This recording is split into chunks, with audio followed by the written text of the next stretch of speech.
ஈஸியாக எப்படி வீட்டில் ரசமலாய் பண்ணலான்றதை பார்க்கலாம் வாங்க.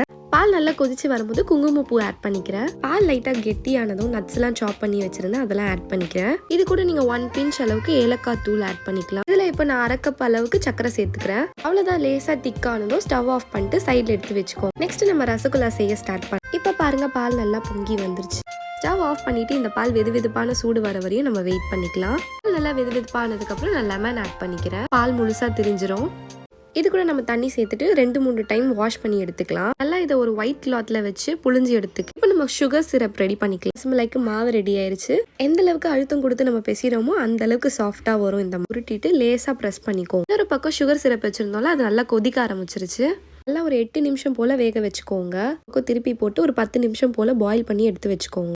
எக்ஸஸான சுகர் சிரப்பை ரிமூவ் பண்ணி எடுத்து இந்த ரபடியில் ஆட் பண்ணிக்கலாம். 2 ஹவர்ஸ் போல் அப்படியே ஃப்ரிட்ஜில் வச்சு எடுத்தோம்னா சூப்பரான ரசமலாய் ரெடி.